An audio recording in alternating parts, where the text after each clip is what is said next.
What's up, everybody? Welcome to Make It Custom. This episode, I'm just gonna tell you all about the 1955 Chevy GASSER project. I just sold this car as it is. I took it as far as I wanted to go with it. I needed to sell it so that I could make a deal on a 1939 Lincoln Zephyr.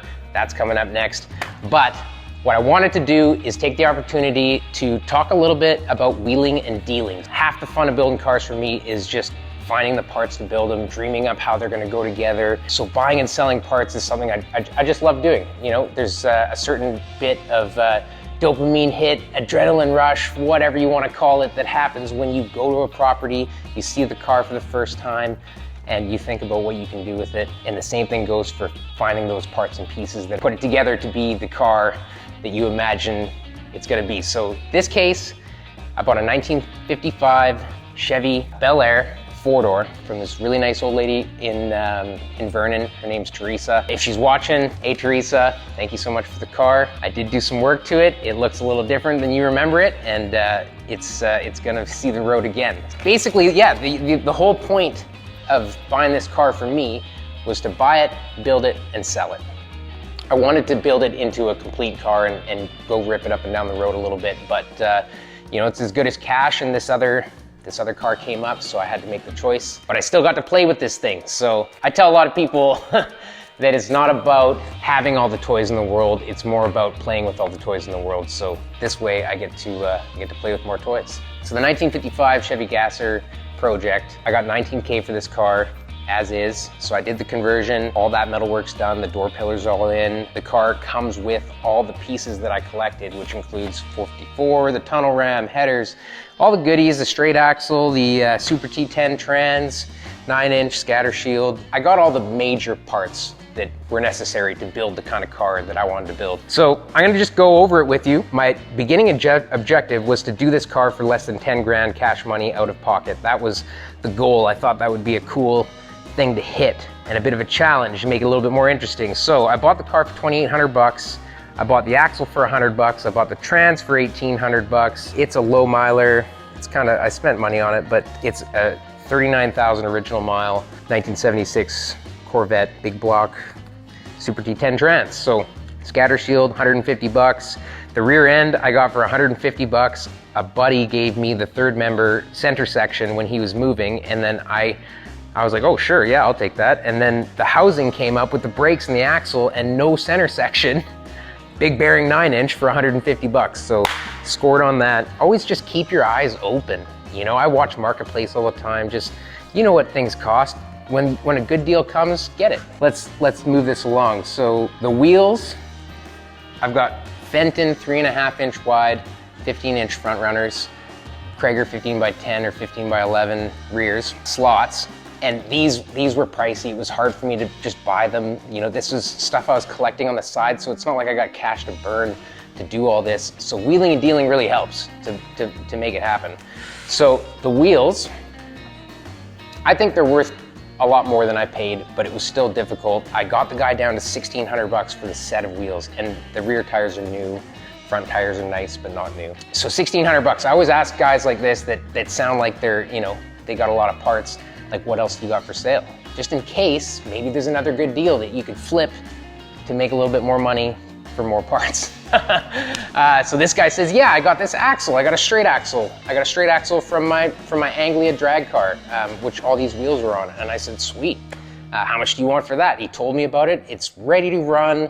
It's only made a few passes. Like, there's no play in the kingpins. It's an aftermarket racing, you know, fabricated front axle, but it's narrow. It's from an Anglia. So because I like to network and I like to make friends in the industry, I got my friend Ken. He's on the island where all these parts came from. I had to take a boat over, ferry, to the island to go get these front wheels. So the guy that sold me the wheels says, yeah, I got this axle for 400 bucks. I said, perfect, I'll take it. So 2K for the wheels and the axle. I think those axles are about, you know, 1,600 bucks. I did my research, they're pretty expensive. So I phoned Kent, I said, hey, are you building any of those narrow gassers? He's got some wicked ones. He's got a few that are small cars, they're not Anglias, but I offered him the axle for 800 bucks and he said, yeah, that's a great deal. So it's a win-win. I got another $400 off these wheels. I ended up only paying $1,200 for them instead of 16 because I made the money on the axle all in the same deal. It's fun to do that kind of shit, for me anyway. So valve covers, 300 bucks. Headers and tunnel ram, 350 bucks. Front seat I got for free. Split front bench out of a Buick. It's not a 55 Chevy front bench. Those are 1,000 bucks for a core. But a split front bench from an early 60s Buick, freebie. It's got one tear right here. Patina gasser, this is perfect. Gasket set, paint, cam and lifters, there's another 600 bucks. Some paint match, some primer, some consumables for welding. That was another 500 bucks. And then here's an interesting one. I bought a parts car. It helps to have friends, man, because friends look out for each other. And as long as you got that relationship with a bunch of guys, people are gonna let you know when they see good deals. So a friend of mine, he's a motorcycle guy. He's not a 1955 Chevy guy. Here's, through the grapevine, of this 1955 Chevy two-door for sale for 1,000 bucks. My ears are perked. Obviously, I want to know everything about this situation. He lets me know, gives me a number. That guy gives me another number. I'm on this wild goose chase. I pull into this guy's gravel lot. It's full of construction material and welding equipment and no car stuff, you know, on this corner of the lot. And then there's a 1955 Chevy two-door sedan sitting under a tarp for 1,000 bucks.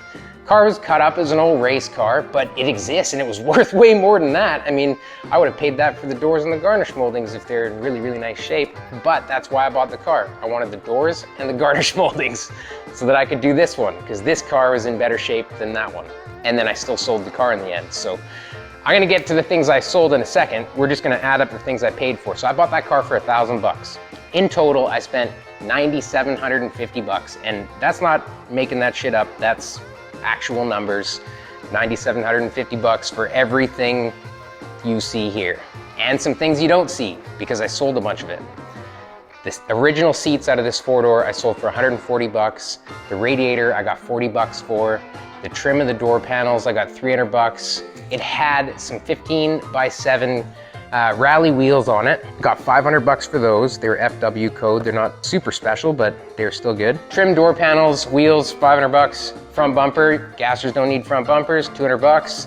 Sold the axle, like I said, for 800 bucks.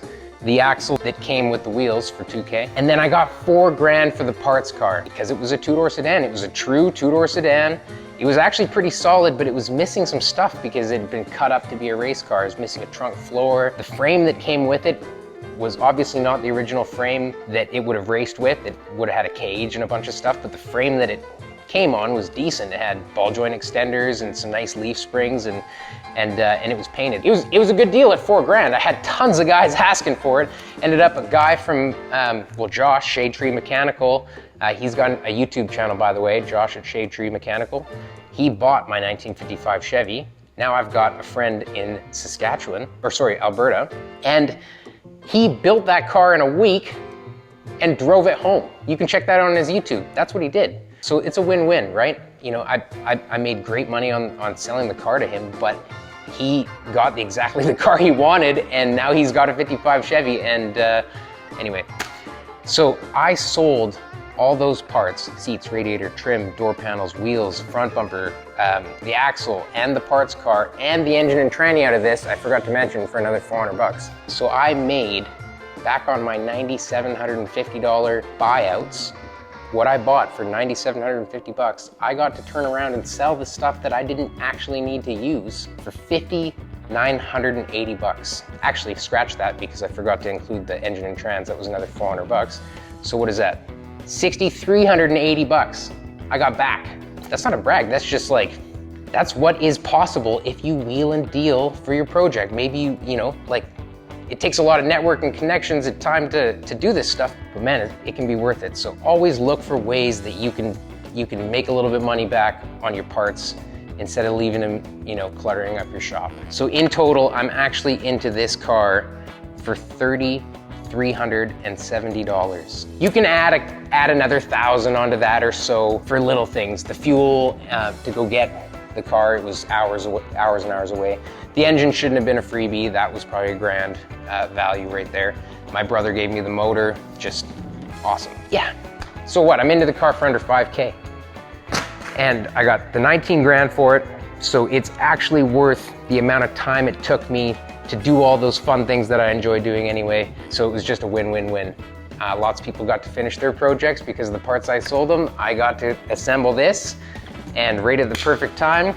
Great family friends of ours. They are literally like family, the Pinoni family. These boys bought this car and this project for their dad, and he's always wanted one, so now they're gonna get it. So the 1955 Chevy was just a pleasure to own, collect, build, and sell. I loved every second of it, and that's the full meal deal. That's the whole story. I'm throwing in some leftover leaf spring pieces from another project and a couple other things that I've had laying around, but this whole project will see the road one day. I had a blast putting it together. So that's it for the story behind the 1955 Chevy Gasser. The whole experience was amazing. Thanks everybody for watching Make It Custom. Don't forget to like, hit subscribe, notifications, leave me a comment. We can talk shop, whatever. Tell your friends about us. We're just gonna keep bringing on content. I'm super excited for what's coming next. The 1939 Lincoln Zephyr, every bit of that two-door conversion. This is a four-door 1939 Lincoln Zephyr. I'm gonna make it into a chopped three-window coupe on this channel coming up. So we're gonna go pick up that car as soon as this one leaves and get going on some content there. Thanks everybody for watching. Have a great night, everybody. Bye-bye.